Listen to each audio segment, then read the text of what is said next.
Hello, I'm Ella Porter, and I'm a junior professional writing and rhetoric major with minors in Spanish and organizational and strategic communication here at Queen's. I'm also on the volleyball team, and it's a few of these identities that bring me to my topic for today, which is the organizational side of the National Collegiate Athletic Association, or the NCAA. In this presentation, I'll be giving insight into the complexities of what the NCAA looks like as a multi-tiered organization, and I'll particularly focus on leadership roles, including coaches and athletic directors. I will also consider the different implications of how those roles are intertwined, and I'll provide suggestions for areas of improvement. School and sports have been paired for hundreds of years. It is no new concept. Whether it be at soccer, at preschool recess, high school rivalry state championships, or the victories, defeats, and upsets that could only come from March Madness, in many ways, academics and athletics are intrinsically connected. And while recess competition does not necessitate the leadership of an official program association, it does make sense that over 1,000 colleges broken up into Division I, Division II, and Division III are governed by the NCAA and its policies.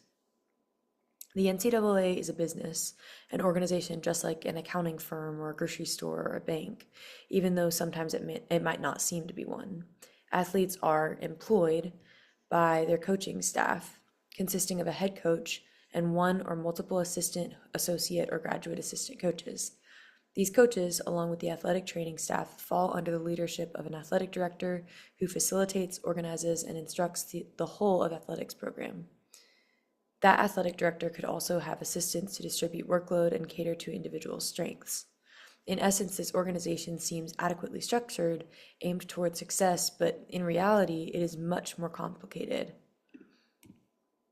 In their textbook, Organizational Communication, Balancing Creativity and Constraint, scholars Eisenberg, LaGreco, and Trethewey help provide theoretical context for the ways organizations are viewed.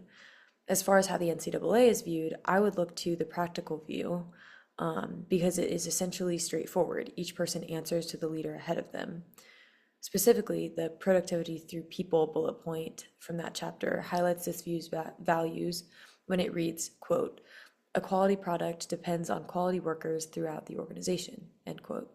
Later on, in their chapter on teams and networks, the team type they provide that most accurately fits those of the NCAA are project teams because each team or group, each person or group is assigned a different project, whether it be managing a team, completing administrative work, or as athletes executing a game plan, and it takes care of what falls under their responsibility. Now that we share a basic understanding of some ways that the NCAA operates as an organization in terms of the textbook, let's move from theory to reality. Two of the studies I read highlighted the level of complexity related to different value systems, methods of facilitation, and program goals.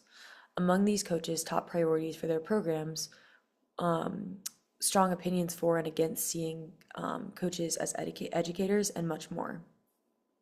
Excuse me.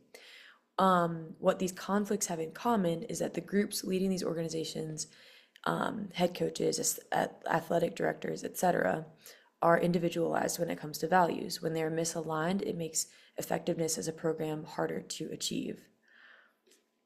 What could the NCAA as an organization look like? One of the sources I consulted provided a suggestion. Scholars Lee, Wu, and Kim assert that the utilization of transformational leadership by NCAA coaches could promote confidence in their athletes and productiveness as a program. And as an athlete, I have to agree. When college coaches invest in the athletes they lead, not just as part of the team, but as whole people, college athletics thrive. Thank you.